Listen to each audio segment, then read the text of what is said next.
Before he was a father, husband, author, podcast host, business owner, and certified financial planner professional, Chris Panagiotu was born for the life of guiding others to true financial success. Chris Panagiotu was born for the life of guiding others to true financial success.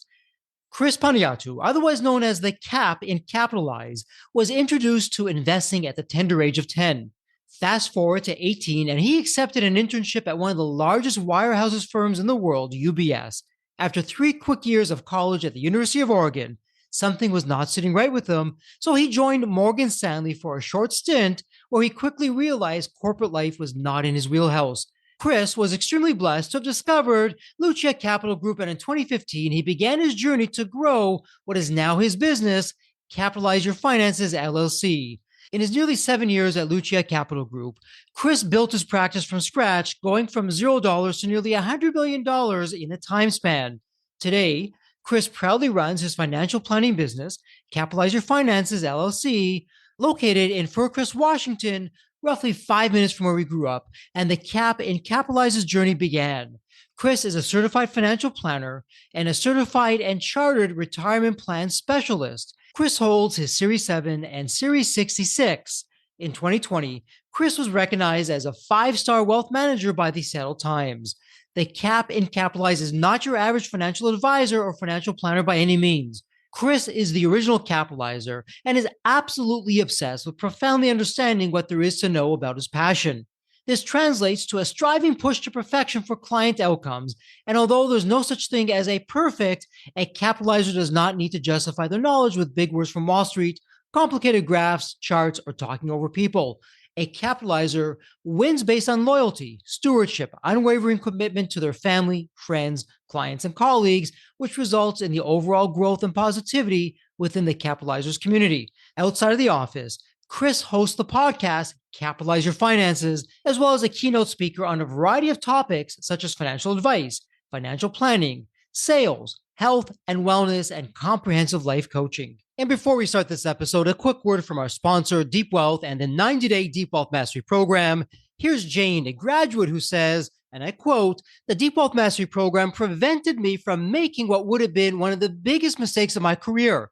I almost signed on the dotted line with an unsolicited offer that I now realize would have shortchanged my hard work and my future had I accepted that offer. Deep Wealth Mastery has tilted the playing field to my advantage." Or how about Lynn? Wow, he gets right to the point, and I quote, "Deep Wealth Mastery is one of the best investments ever made because you'll get an ROI of 100 times that. Anyone who doesn't go through this will lose millions." And as you're listening to these testimonials, are you wondering if you have the time? Are you even thinking that you've got this covered? You have the advisors or people in your network? Well, I got to tell you, these myths, they're often behind the 90% failure rate for liquidity events. Think about it. You have one chance to get it right for your financial freedom. You really want to make it count.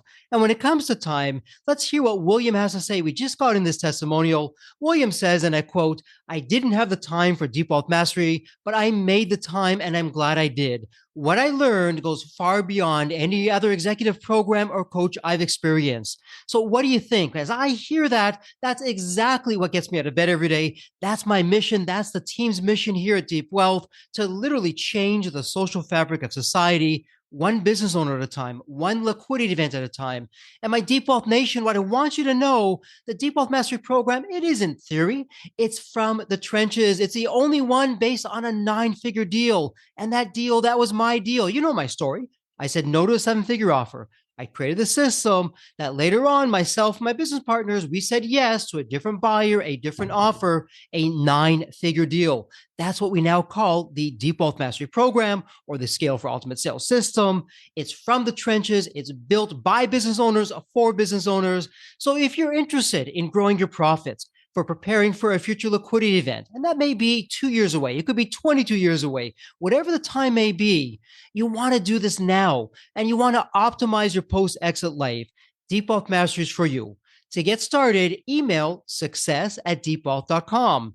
Again, that's success, SUCCESS, at deepwealth.com. You'll receive all the information about the Deep Wealth Mastery Program, or better yet, why not hop on a complimentary strategy call? We'll go through exactly where your business is today and what's standing between you and your financial independence and your dreams. So that's where you want to be. You want to be with other successful business owners, entrepreneurs, and founders just like you. They're looking to grow their businesses, create market disruptions, and unlock their financial freedom to get what they deserve. And whether you've been in business for 3 years, 40 years, you're a startup, you're in manufacturing, you're in high tech, low tech, whatever the case may be, come on in and network with other business owners. It's a safe space. It's a confidential space with business owners, with businesses just like you, because they all want to lock in their financial freedom and enjoy both success and fulfillment. So again, the 90-day Deep Wealth Mastery Program, it has your name on it. All you need to do is take the next step. Please send an email to success@deepwealth.com. Welcome to the Deep Wealth Podcast. Well, you heard it in the official introduction. We have a thought leader, an author, an entrepreneur, a business owner, an all-around terrific person. Chris, welcome to the Deep Wealth Podcast. An absolute pleasure to have you with us. And you know what, Chris? There's always a story behind the story. What's your story? What got you from where you were to where you are today? Oh my gosh. Well, I know for the constraint of time, I will pseudo bullet point it. But to your listeners, I'm kind of a unique cat. I'm 32. I'm still a young guy, but I've been doing this for 22 years. So I started investing when I was 10, pseudo advising when I was 14. I was the youngest advisor in the world for UBS at 18, in and out of college in 3 years because I already knew what I wanted to do. Worked at Morgan Stanley for a short stint, and then figured out very quickly corporate and working for someone was not for me. So with 2 non-competes and not a lot of hope, but a lot of faith, I started my practice out of my apartment May 12th, 2015. You fast forward today, and our practice, we oversee about $140 million for high net worth families that have exited their businesses. And we're just getting started. I also host my nationally syndicated podcast, which you came on and you were a lovely guest. And I'm sure we're going to talk about my best-selling book, Capitalize Your Finances, as well. Well, a lot to unpack there. And yes, full disclosure for the Deep Wealth community, and we can put this in the show notes. I've been on Chris's podcast, had a blast with them. And Chris, I've got to ask you though, one of the youngest for UBS in the country, doing what you're doing. I mean, you've been doing this for almost as many years as you've been around kicking on this earth. I mean, what's going on with that? Did you just wake up one day, or were you born that way? I mean, what got you into the frame of mind that I'm going to be doing what I'm doing at such a young age? That's amazing. So I didn't know, I knew and I didn't know what I wanted to do. So I always knew that money was intriguing to me. And in investing, I was gifted with The Intelligent Investor when I was 10. Did I read it and understand all of it? No, but I got a pretty good chunk of it for a 10-year-old. And I understood the big takeaways: invest in what you know, basically live within your means, things like that. It wasn't until I left the big Wall Street firms that I understood that true financial planning was my calling. And I say true financial planning because financial planning's been around for a while, but you've got to understand, people get very confused about the difference between investing and planning. And for your listeners, if you're a football fan, this is the best analogy that I have. So when you have the ball on offense, you're trying to score a touchdown. Okay. Every team knows that, but every team has a different core strategy to get in the end zone. So I am from Tacoma, Washington, south of Seattle. And so the Seahawks back in the day had Marshawn Lynch, one of the best running backs the league has ever seen. So their core strategy was to run the ball. Now, you can't do that every single time. So you have to develop what I call satellite strategies. So when Russell Wilson played, he'd maybe run out of the pocket. He would throw onto Doug Baldwin. He'd throw a deep ball to Tyler Lockett. So you've got these satellite strategies surrounding the core framework for the overall purpose of scoring a touchdown. And investing is the satellite, but people think investing is the core framework, and that's not the case. So when I left the big firms, because I saw a lot of people thinking investing is planning, that is not the case. I left, I tried figuring out, okay, is there the intelligent investor equivalent on the planning side of the aisle? And after 4 years of researching, I realized that there wasn't one. And that's what inspired me to create what is now the business, the book, the podcast and the brand of truly capitalizing one's finances. So that's kind of the history. Have I wanted to do this my whole life? Yes, but I didn't really know what this was until I would say 2015. Love that. And we're going to unpack that. And for our listeners, I want you just to pick up on this, because if you're listening, it may not be as easy as if you were seeing the book. And we'll have the book in the show notes, by the way. Capitalize Your Finances, the how-to financial framework that takes you from compoundingly clueless to monetarily magnificent. Love those words that you're using. And you have a play of words, because your name, and I don't even want to begin to pronounce your last name, I'm going to botch it, but your initials are CAP, C-A-P, Yes. and I know you have the CAP throughout what you're doing, so you're having a lot of fun with what you're doing. But let me ask you this. For the listener who's now listening to the two of us talk, okay, Chris, I heard you say that. I just thought investing was investing and finance were finances and planning was planning. What's the classic mistake that you see more times than not when it comes to us entrepreneurs, when we think about our finances, when we think about money? What's the myth that we're buying into that we shouldn't? So there's actually a couple that came to mind. One of them, it's actually interesting. So I had a guest on my show a while back, and he sold off his business for, let's just say, a large sum of money. And it's interesting talking to people that have made their money in my industry, like the super investors I've had on my show. And for those of you that are curious what that means, in order to become what we'd call a super investor in our industry, you have to invest and oversee at least $1 billion. And shocker, very few people do that. Most people, when they've made their money in the business, they keep growing their net worth the same way that they got there. People that are not in my line of work that have the large exit think that, oh my gosh, I'm going to be able to earn the same return on my investment like I did in my business. And that's just simply not the case. The best investment you can guarantee in this world is in yourself. And I would like to think that I could just knock it out of the park and earn the Warren Buffett compounded return of 21% like he has over his almost million years on Earth. But that's just simply not the case from a reality standpoint. So I would say the biggest myth and misunderstanding of business owners, and it's actually a two-parter, they think that when they sell out and they invest it, they're just going to keep growing at that same rate. That's actually not the main goal when you have that big liquidity event. Whether you have a liquidity event or you're just trying to retire, what is the main purpose of your finances? Your main purpose is to keep up with the standard of living that you, and if you're married, your spouse, built your life upon. Secondarily, anything that is left over, that is what you can quote unquote risk and grow for the actual long haul. And again, it's a psychology shift when you retire and you sell out from that exit. That's myth number one. And then myth number two is you think you can continue to run your portfolio like you did your business.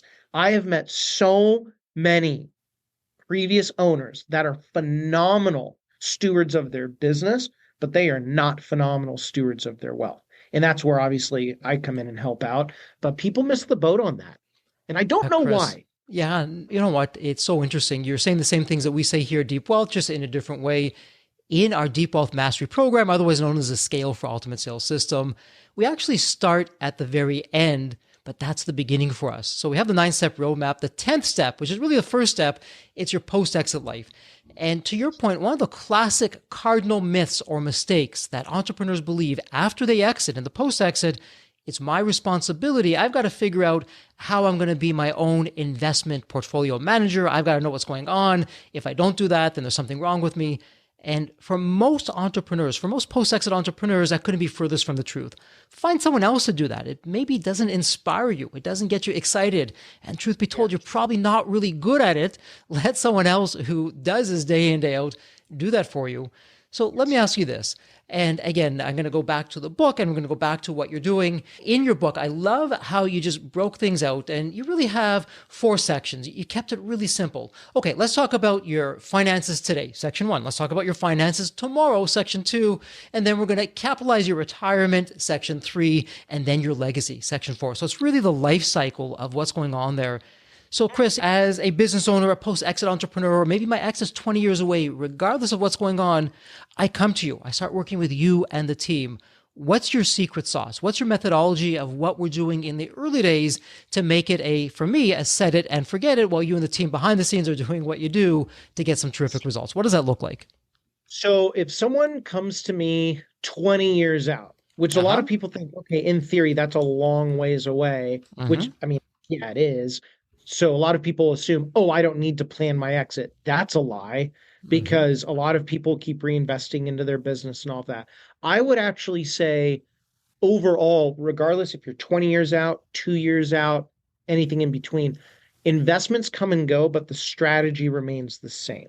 Okay. And what I mean by that is, and you definitely did do your homework and read the book, which I appreciate. You'd be stunned at how many shows I go on and people just rip it and go, yeah, I never read it. And I'm like, okay, that's fine. But if we're going to talk about it, I digress. So for me, one thing that I realized was after I left the big firms, there's all of these different tools at my fingertips and your fingertips when it comes to prudently capitalizing one's finances, pun intended. Mm-hmm. So what I mean by that is once you understand all the different tools and vehicles out there, the next step is to be very nimble within the mind when it comes to what's going on in this world. So I'll give you just a taste and an example. Let's say that you're 20 years out from the exit. Okay. Mm-hmm. There's the easy wins that you've got to start knocking down, assuming you're profitable. You need to start obviously bringing on great people. That's a must. But then you've got to provide the benefits. You've got to provide a 401k. If you're doing extremely well, and Mm-hmm. especially if you're toward the fourth quarter of your career, that's when you could even implement a cash balance plan where above and beyond your 401k of almost $70,000, you could put in up to another 300 grand. And you Mm-hmm. could also avoid FICA and Medicare taxes on top of federal. Now, you're not using that strategy. We went from 0 to 100 extremely fast.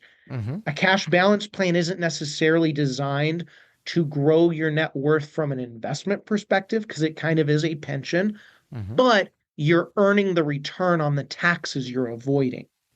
And so Sure. people need to understand that as an owner before you get into the weeds and minutia of investing. Am I getting all the easy tax wins out and basically out of the way so then I can go to the fun and sexy stuff. So that's on the growth side of things. Mm-hmm. Another thing I would mention is it depends on your business. If you're 20 years out, you really need to understand something called return on invested capital. Now, what do I Okay. mean by that? Mm-hmm. Okay. I know we're getting really deep here, but I think it's pretty valuable. So I'm just going to use my business. My business is a little unique, and we can actually get into that in a moment. But if someone came to me, all things being equal, and was saying, hey, Chris, what should I do with a business like Capitalize Your Finances to grow the business in the best way? Mm-hmm. Let's say that I took $50,000 Mm-hmm. and reinvested it into my business. Right off the top with marketing, you get to write off all of that money. So if you're Mm-hmm. in a high tax bracket, $50,000 times, in our case, 40%, I just earned that in taxes I'm not going to have to pay this year. Check one. Check number two, the calculation, which is the return on invested capital, let's say I make that 50 grand back in 3 years. That's a 33% return on my money. So not only did I earn 40% on the taxes I avoided due to Mm-hmm. our lovely generally accepted accounting principles, I earned 33% on my money by getting all of that back in 3 years. And then it's just pure profit at that point. Now, I'm a little unique in the fact that instead of doing that, and this is just the nature of my business, I know that's the best return on my money. Mm-hmm. However, I've got to look you, not you literally, Jeff, but any client of mine in the eye and Uh-huh. go, okay, is my money alongside of them? So I would much rather take a distribution, Mm-hmm. pay the tax today, unless my wife and I have invested in a long-term strategy I recommend to Mm-hmm. clients, I will not recommend it. So Mm-hmm. I've got to have my money in it first, because then when I look someone in the eye, that's just me building my goodwill. And I think it's just prudent business going, this is why I did this. This is Mm-hmm. why we allocated X amount to our net worth. Because as you're growing your net worth and you are taking distributions, Mm-hmm. for me, I'm alongside my clients. That's just pretty cut and dry. But for clients that are starting to take distributions, especially early on, think about this for a second. And I tell my athlete clients this all the time because for them, are they a business? They are, but they aren't. Okay. What is the number one goal with their distributional wealth? Their number one goal is to replace their needed expenses as fast as humanly possible. And that is due to prudent planning, which then involves investing once you open up each bucket in the strategy in my book. And so for a lot of these business owners, if you're taking distributions and you're reinvesting over that 20-year period, imagine if you fast forwarded to 20 years and you had enough net worth outside of your business where you could hypothetically sell your business for zero and you're still going to be okay. I can tell you, not quantifiably, but qualifiably, your overall health is going to improve drastically because you have zero risk, you have zero stress. And then what happens is your business will get better, your people will get better, and your exit will be a whole hell of a lot larger. And Chris, a couple of myths with your help, let's dispel, because I know so many business owners, they have the golden handcuffs. They're wealthy. On paper, they're wealthy, but it's locked up in the business. And it's a mindset. It's actually a scarcity mindset, which is interesting. They're incredibly successful in the business and in life. In the back of their mind, the story that they're telling themselves is, yeah, okay, maybe the business has lots of zeros, but my bank account certainly doesn't show it. I need the money in the company. I've got to make payroll. I've got to do this initiative. I've got to do that initiative. And working with someone like Chris, building my wealth today, well, the problem is they're saying in their minds, the wealth just isn't there. And it's too early for me to start. I will think about this after my liquidity event. And a deep wealth, when we talk about step 6 advisory team, one of the advisors would be someone like yourself, Chris, to bring on board well in advance of a liquidity event. And I'm stealing this from a bank. I love the motto that they came out with, you're richer than you think.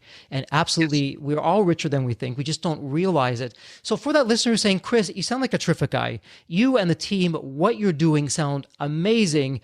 I just can't do that right now. It's too early for me. My wealth is there, but it's tied up in the business. I can't unlock it. Please speak to that listener of why that's not the case. And they really are richer than what they think. So that's a great question. And there's a multi-parter. The first answer is one that everyone hates, including myself, but it's the honest God truth. It depends. Okay. So let's use a real life example. Let's go back to my business. Okay. Sure. Just with easy numbers. So if someone if I went to a hypothetical me and asked, hey, what should I do with this cash? And I start to really learn and understand this business. Because most of these advisors out there, they say they help business owners. You want to know why? They just basically hoard all of the dollars after the exit and they manage it piss poorly, and that's how they get paid. It's an awful way to go. For me, we actually charge very similar to how a CPA firm would run their business. And I was inspired by this years ago. Just a quick tangent. My CPA said, people that want to work with me, there's a cost just to dance, just to get in the door. If you have an LLC or a trust or a K1, there are ancillary costs to that, but it's surrounded by the core cost of my services. I was like, whoa, what a brilliant idea. So for us, we have a flat cost of just coming to the dance. Okay. It's a whopping Comcast bill of $208.33 a month or $2,500 a year or $5,000 a year if you run a business, because I'm helping with the 401k and retirement plans because I do that as well.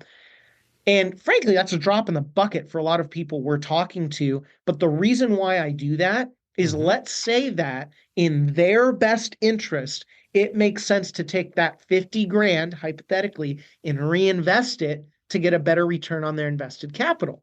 Sure. As a true planner, of course, I'm going to recommend that. But eventually, I don't care what business you have, there is a maturity point where you just can't get that same return on invested capital. And it's actually an imprudent investment. So let's say a business came to me and they had that similar circumstance. I'm just going to use the 50 to make it easy. Sure. And they are getting their businesses flatlined. They don't really have any growth. They're not profitable. But they go, look, I just don't have anywhere else to go with this cash. So I keep building it up in my business. Then you're stupid for it, right? That's when I would call BS. I wouldn't say stupid because I'm a nice guy, but you know what I mean. It's imprudent because now you've gone from being appropriate with your cash to inappropriate with your cash. In fact, one of the episodes I have coming out later this year is the evolution of the emergency fund. Because as your business grows, and once you know your business, because I like knowing these businesses, let's say you need 3 to 6 months worth of cash. Okay, 3 to 6 months. Maybe if you're in construction, maybe a year due to the volatility, or if you're in a service-based business, you may not need as much. But then I look and I go, wait a second, guys, you told me your range is $200,000 to $300,000. Why do you have $1 million sitting in there? Is there a short-term purchase on the horizon? Are you looking to acquire another business? Are you looking to maybe pay a severance package for that just pain in the butt employee that you can't get out? Like, why do you have it? And if there's no answer, that's where it would be prudent to go, okay, let's start taking a distribution in building what I actually called wealth beta. I researched this years ago, and that's a concept that basically means the lower your wealth beta, your number, the better off you are if your business had a bad revenue year.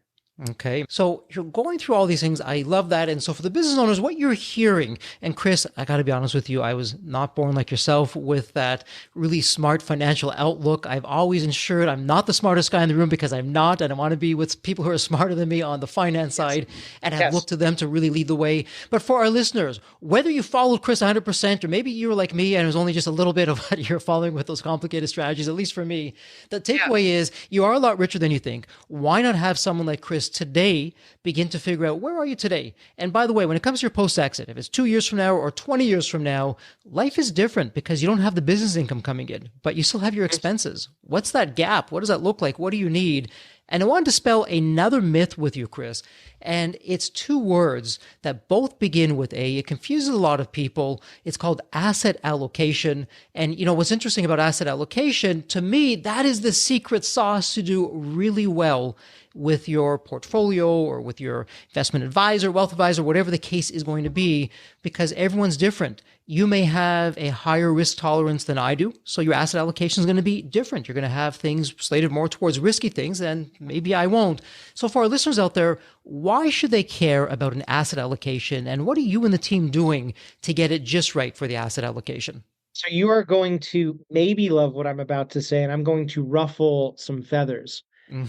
I believe that asset allocation is important. Okay. However, There's a I but. believe it is one of the most overblown topics in the business, as well as risk tolerance. So you poked the bear, and now the bear is awoken from Love it. Let's be hibernation. contrarian. So we're going to get into it. Yes, okay? let's talk about things we're not going to hear about out there. Yes. So one of the things that I find interesting with asset allocation, and I've interviewed a lot of these billionaire investors out there, and they've actually all become a lot of my friends, and I work with them, which is kind of cool. And there's different flavors to it. So I'm going to give you a couple of the famous investors I've interviewed. Okay.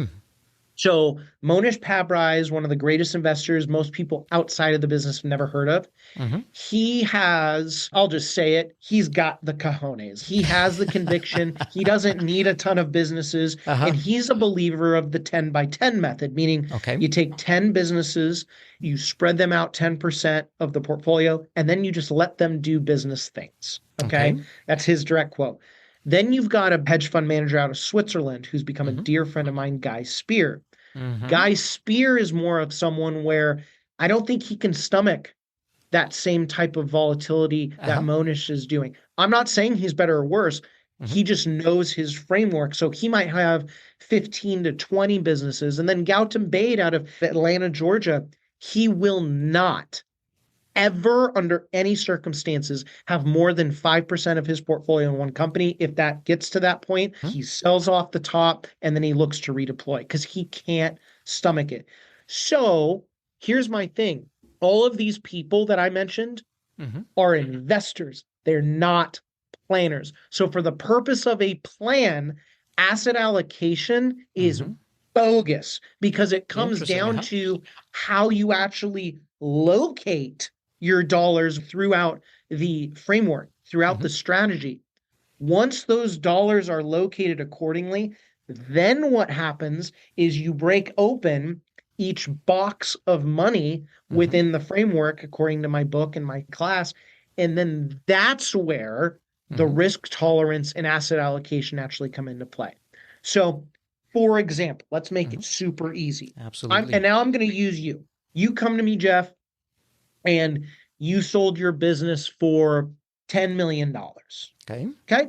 And I'm going to make it easy because there are some ways to avoid a lot of that tax. But let's just say, and I'm going to go back the napkin math in my head here, $10 million, and you are in a tax inefficient state like New York. Okay. You probably should have moved due to the capital gain. But let's say, with all of that being said, you're going to owe for all of that gain of the 10 million, 2.8 million. Let's just round up to 3. Okay. Ouch, sucks. Well, guess what? That 3 million, we need to be very critical, first off, on how we need to locate that money within the plan, because you know it's going to go to the government. So what if we could squeeze the blood out of the turnip and purchase a short-term vehicle that could earn 5, maybe even with interest rates high enough today, 6%. And so by the time that money goes to the government, yeah, you see that 3 million go by, you didn't risk it, but then you maybe earned a couple $100,000 on money that you knew was just vanished. After that, then you have to go through the framework and you go, okay, Chris, I only spend, and I say only loosely, but I only spend 10 grand a month. I really live within my means here, I think. I don't know. Well, one of the strategies we utilize is something called lifetime income. It's guaranteed products, fixed income strategies, all that fun stuff. Well, with a net worth of that magnitude, there's enough to look into that box within the strategy, buy a couple of vehicles that guarantee that income for you forever. And then by definition, you can invest the rest of it however the heck you want. Now, that's where we get into growing your net worth, whether it's in the market, real estate, private equity lending, a multitude of ideas, something I could talk about, the endowment model, I'm a big believer of. But my point is, as far as like typical asset allocation in our business, dude, I didn't mention it. That goes out the window because it doesn't matter, right? It doesn't matter. We need to approach money in simplistic terms, and the complexity comes as your simplicity builds as far as the understanding, right? Okay. One more thing, and then I promise I'll pause for a little bit. Let's say that you go, okay, out of that 10 million, almost 3 of it's going to the government. You've got maybe 2 million left over within these lifetime income strategies that'll pay for that 10 grand a month. And then you've got, out of the remaining 5 million, let's say you split it between alternatives, so real estate, private equity lending, and then you're reinvesting that income into your stock portfolio, whether it's a mutual fund portfolio, index funds, stock portfolio, pros and cons to each. But here's the cool thing. At that point, that's when risk tolerance comes into play. It's not at the beginning. Because if it's at the beginning, you're setting the stage of emotionally dealing with your money that you just not inherited, but kind of from your sale of your business. And that is the worst thing to do when it comes to planning money. At the very end, if you come to me, Jeff, and go, you know what, Chris, I get the strategy, but you do know that I'm a little bit more anxious. I don't even ask clients this because I know the clients well enough. I'm like, all right, you know what? Jeff is more of a nervous Nancy here. So we're going to get super diversified within his stock portfolio. We might even do a blend of mutual funds, ETFs, and stocks. And then as far as the alternatives, I'm throwing the kitchen sink at it because it's going to be so watered down. On the flip side, you come to me and go, Chris, taxes are my big thing. I freaking hate it. I get what you did with lifetime income, but I want to grow this net worth as tax efficiently for my heirs and my foundations and all that. Well, that's where you get into the weeds of utilizing a stock portfolio. You control the tax basis. You start utilizing real estate because you get depreciated income where you're not paying tax. Maybe you put lending off to the side. private equity because you understand that world because you ran a private business. You get the tax efficiency. And so again, investments come and go, allocation comes and go, but the strategy is where the buck stops. And speaking of strategy, and I know I'm bouncing around, there's really a method to my madness. I promise you, I want to go back to the book. And if I'm not mistaken, it's section 1. And you put 2 chapters towards debt. You have good debt, you have bad debt. Yes. And then I loved how you said, okay, let's talk about strategizing your debt stack. And so, for the benefit of our listeners, and again, for our listeners, go to the show notes, click on the link, get the book. I promise you, you'll come out better for it than going into it. You're going to learn so much. But for the benefit of our listeners who haven't done that yet, Chris, what the heck is a debt stack and what are you calling bad debt? And preface this by saying, up until recently, interest rates were incredibly low. It was really a rounding error that so many people took on debt saying, you know what, I can get a loan or I can refinance my house or I can get a line of credit. It's so low. I can do so many other things with that money that's going to earn me more money. But wow, have things change in such a short period of time? That's likely no longer the case. So talk to us about debt, because I want to go back to Warren Buffett, who said that when you're looking at compound interest, it's the 8th wonder of the world. But what people don't realize is compound interest, it cuts both ways. Yes, on your investments, and you can talk a lot about that, but Yes. also on your debt when you're paying the interest, or maybe you're not paying it, whatever the case may be, Yes. it adds up quickly. So debt stack, what's going on with that? Debt What's your stack. view of the world? Yeah. Debt, let's go. So it's interesting you mention Warren Buffett because probably 5 or 6 years ago, I was watching an old speech of Charlie Munger, Warren Buffett's old business partner, rest in peace. And he was speaking at the University of Michigan. And his thing was, my entire life, all I've tried to do was earn net of tax 6%. I just happened to overshoot it, which is like such a flex, right? But my thing was, if Charlie Munger, who I could argue is the smartest investor of all time and philosopher of money of all time, is saying net of tax 6, let's use that as a bogey. Okay. So for me, I always tell people, if you don't know where to go with debt, you've got to think of the number 6. And the reason why is if you have a debt, and this is where the debt stack comes into it, that is above 6%. Let's say you've got a magnitude of debts. You've got one at 10, one at 15. God help you if you got a debt at 20. What you want to do is you want to align your debts from highest interest rate to lowest, not balances, interest rates, because that is the percentage that you are earning on your return when you're buying that debt down. Okay. And so once you do that to the 20, again, God help you, then you take all of that income and free cash flow that was paying that debt off, and you snowball it into the next highest one, the next, until you get to 6% or below. Because by definition, after that, if you have debts that are below 6%, you can't guarantee it, but you have a relative certainty, given a longer term time horizon, that long-term investments will be better off than that 6%. And again, I get into this in my book and my course a ton and on my show. One thing I'll even add for business owners, because for most people that don't run a business, I think that's enough as far as the debt stack. Business owners know their business better than anyone. That's just, it's a fact. And so I've actually seen business owners where they are trying to expand and they go, Chris, I've got my bank just down my throat. I'm taking this $1 million loan out to expand, but the interest rate is 9.5. What's your take on it? Well, all things being equal, that's not great.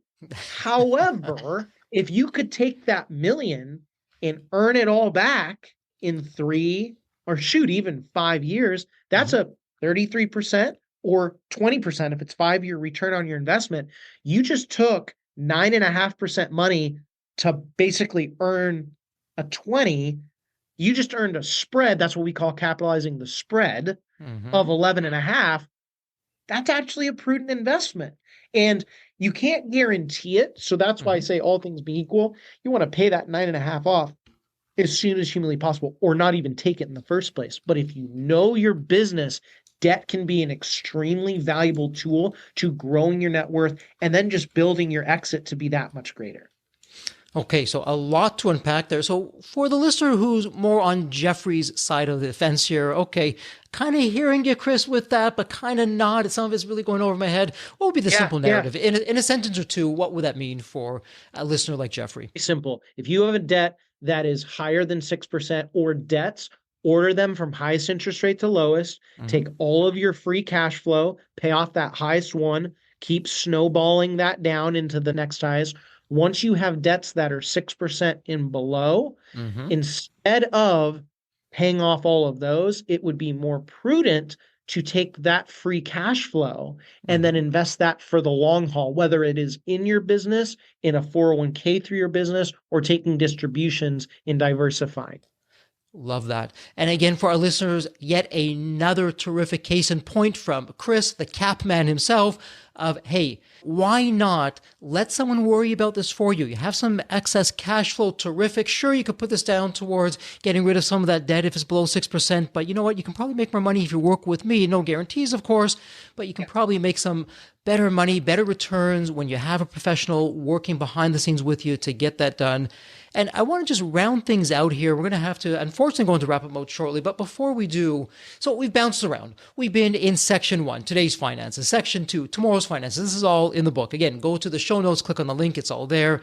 We've kind of gone a little bit around the retirement and the legacy, but let's now pull those two together. And if we're looking at retirement, why not have a legacy during our retirement that we can actually live to see it and not have to have it after the fact?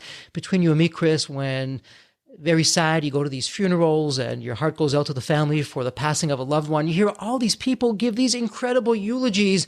And the thing that I'm thinking as I shed the tears from these beautiful words, and maybe I didn't even know the person, I'm thinking, did you tell that person when he or she was alive? Did they know how you really feel? And so with a legacy, why not the same thing? Why not enjoy your legacy while you're here, while you can see it, you can see the benefit of it? And in chapter 17, I love your play on words. Are you, quote unquote, willing, with WIL in quotes? So what should our listeners know about the legacy and about the will? And really, it's about estate planning and beyond. What's going on with that? Okay. So interesting. I'm actually going to use you as an example with this, and not you like specifically, but you as in your framework. You mentioned early in the show how your last step in your framework is technically your first. In my book, the first chapter is what is your purpose? And a lot of people think that's very rah, but for me personally, because I don't really care what people think about it or what people think in general, but when it comes to figuring out your purpose, that is what is going to dictate all the quantifiable steps throughout your financial life. Now, I bring that up because as you go through that and you truly understand your personal mission statement, your personal value proposition, then you're building something so that by the time you get to that point where you exit, it's going to possibly be painful because you've grown your baby in a way, but it's not going to be nearly as painful because you know your purpose is going to continue and it's bigger than your business. Now, when it comes to the are you willing, which is, again, it's a play on words with a will and trust and estate plan, you know, you have this massive liquidity event.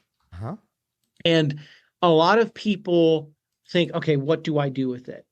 Well, it kind of goes back to the book, except you get everything done. You capitalize today, you start capitalizing for tomorrow / retirement because you're already there. But then anything that is left over above and beyond, that's where the legacy money comes into play. And I am not an attorney because I am not boring and I'm way more fun than that.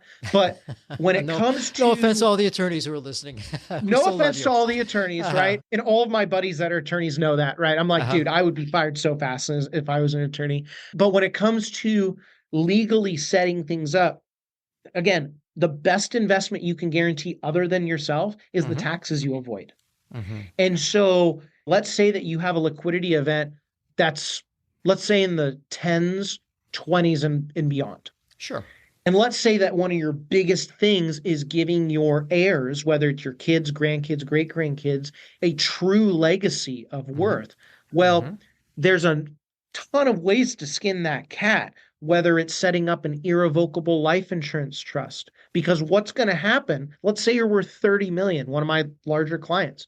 Congratulations. Anything above and beyond $11 million, 40% of that goes to Uncle Sam if you don't plan for that. So by setting up something like an irrevocable life insurance trust, not a life insurance policy under your name, in a trust, you could buy a policy that would pay for the death benefit of your taxes when you die. So to put that in the numbers, you're worth 30, 11 million is tax-free to your heirs. Basically, that remaining 19 million, 40% of that, let's just use easy math and call it half. Sure. Okay. Like $9.5 million is going to the government. So if you bought a life insurance policy within that trust, that is a death benefit of $9.5 million, you just earned your heirs $9.5 million more. And that's what's going to expand your legacy for generations further. And I didn't get into the other trusts that you can set up where you've got generational skipping trusts, you've got annuity trusts that come into play. There's all this complexity, but due to the constriction of our time, as well as just complexity of the topic, that's an off-air description. But once you get everything set up for yourself and you know that you're good, anything left over, if you are not actively talking with an estate planning attorney, with your planner that actually knows how to plan, you are doing your heirs and your legacy a tremendous disservice. And again, such a not so subtle, but subtle reminder of why, hey, as entrepreneurs, as business owners, we don't have to be subject matter experts in every single area. We can't. Who are we fooling? We're really not. We're hurting ourselves, hurting our family, hurting our legacy. Whereas working with someone like yourself, Chris, you and the team, you'll ask these questions. You'll have the strategies. You'll make it easy for us. And in the case that you gave, or the example that you gave, I mean, my goodness, that check going to the government or that check going to the family, or even having a mechanism to pay for those taxes as opposed to putting that onus on the family. I mean, that's a horrible legacy to leave. Talk about the pain and the pressure and what that could cause. So yet another reason why, for all you business owners out there, members of the Deep Wealth community, if you haven't begun to plan, and you may be saying, Jeffrey, I'm a young person, I got decades ahead of me. God bless you. And I hope you really do. No one knows what tomorrow brings. Now is a time to plan when you don't really need to do the planning. It's the actual time to do the planning to get all that going. And Chris, let me ask you this, and it may be an easy one for you. It may be a little bit of a harder one for you, because coming out of every episode, before we go into the wrap-up mode, we like to have one actionable item.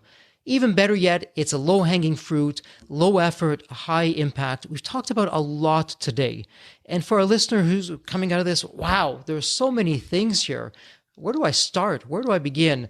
So for that listener, Chris, if you had to recommend one strategy, one action item before they go to the next meeting, pick up that next call, that next activity, they could do this one thing as soon as we finish this episode, what would that be? If you do not have a true financial team around you, meaning a quality CPA, an actual financial planner, just because they have certified financial planner, CFP after their name, that does not mean they know what they're doing. Okay. I will tell you that right now.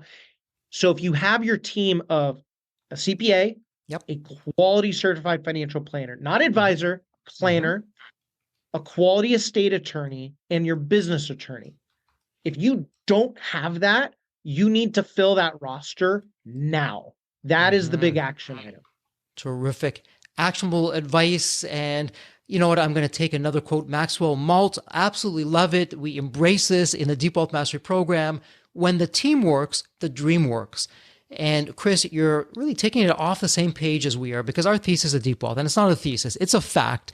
When you prepare well in advance, when you bring on the right advisors at the right time, you're locking in, you may not realize it, but you're locking in your financial freedom. You're having peace of mind. You're having clarity. You're saving your money, your health, your time. So many good things come from that. That said, all the theories, all the strategies mean nothing unless you take some action. And so what a wonderful, actionable takeaway. And for our listeners, start to build your team. And Chris, let me do this. We're going to start going into the wrap-up mode. My goodness, I can go down so many rabbit holes with you. We could forget this episode. We can have a whole series of these questions that we have. But let's Yeah. do this. It's a fun question. It's actually a ritual and tradition here in the Deep Wealth podcast. I have the honor, it's really an honor and a privilege to ask every single guest. Let me set this up for you. Think of the movie Back to the Future. In the movie, you have that magical DeLorean car that can take you to any point in time. So, Chris, the fun part is tomorrow morning, you look outside your window. Not only is the DeLorean car curbside, the door is open, it's waiting for you to hop on in, which you do. You're now going to go to any point in your life. Chris, as a young child, as a teenager, whatever point in time that would be, what are you telling your younger self in terms of life lessons or life wisdom? Or, hey, Chris, do this, but don't do that. What would that sound like? So I had a couple moments pop into my head. And the one professionally that I would say I would go to is I would go back to when I started my practice. And when I started my practice, I would tell my younger self, enjoy every second because it's going to be stressful and you're going to look back on this saying you wish you'd enjoyed it. You see, when I started my business, I didn't have the gift of financial independence that I do now. I didn't have my book and my course and my show and my boutique firm and my amazing, I didn't have anything. I can tell you looking back, some of those moments were the most enjoyable moments of my life. And you don't get them back. And it sounds, again, it sounds so freaking cliche. However, at the end of the day, it's the honest to God truth. And it's taken me all this time to look back and go, man, I should have enjoyed that. But I'll tell you, the gift of all of that is when I wrote my second book coming out later this year. And when I wake up every day, I actively remind myself to enjoy the process because I can't go back, but I can improve myself going forward. So that's kind of a tangent on where the DeLorean car would take me, but that's the honest to God truth. Such terrific advice. And Chris, I couldn't agree with you more. Enjoy the journey, enjoy every second. And it's interesting, the most challenging, the most difficult moments, the moments where we're saying, I don't know if I can do this. Do I have it within me? Am I going to be able to make it? And when we look back, those were the best times of my life. That defined me. That got me ready for the next level of success. Yet at the time, we felt horrible. How am I going to do this? Why is life throwing this to me? It doesn't seem, I'll use the F word, doesn't seem fair. And then fast forward all those years later, yeah, I actually needed that. My success was ready, but I wasn't ready for my success. That got me ready. So it's a terrific takeaway. Let me ask you this. For our listeners, they have some questions. They want to have a chat with you. They want to start working with you. Where would be the best place online that someone can find you? Absolutely. So if you are a business owner that is looking to liquidate your business and have the big exit, I would say for sure within 2 years, but 5 to 2 years, if not sooner, head on over to capitalizeyourfinances.com. You can shoot us an email. That's also where you have the link to our podcast website, capitalizepodcast.com, where you can buy the books, the courses, and kind of learn about who I am before you take me for a true run. If you want to cut all of that and you say, Chris, I am ready to capitalize on my finances, shoot me an email, chris@capitalizeyourfinances.com. Let me know where you came from, because I always like to give credit where credit's due with Jeff and all of the shows I've been on. And then we set up a call. And, the only thing I tell people is you can always tell me anything. You can be happy, sad, mad, whatever, but you always got to treat my people with respect. And so when you call our office or shoot me an email, you get in touch with my assistant, Betty, who is my professional guardian angel. And anytime you mess with Betty, you're done with me. So that's my only ask. But if you are interested in the brand side of things, you can go on to Instagram, Cap and Capitalize, X, Cap and Capitalize, or you can hit me up on LinkedIn, Christopher Panagiotu, and it is Panagiotu. So that's where you can find me. Terrific. And again, for our listeners, everything's in the show notes, including, Chris, a link to your wonderful book, Capitalize Your Finances, the how-to financial framework that takes you from compoundingly clueless, sounds like me, to monetarily magnificent. Absolutely love that. Well, Chris, this is official. It's now a wrap. Congratulations. And as we absolutely love to say here at Deep Wealth, may you continue to thrive and prosper while you remain healthy and safe. Thank you so much. Thank you. So there you have it, Deep Wealth Nation. What did you think? So with all that said, and as we wrap it up, I have another question for you. Actually, it's more of a personal favor. Did you find this episode helpful? Have you found other episodes of the Deep Wealth Podcast empowering and a game changer for your journey? And if you said yes, and I really hope you did, I have a small but really meaningful way that you can actually help us out and keep these episodes coming to you. Are you ready for it? The dramatic pause. I'll just wait a moment. Drum roll, please.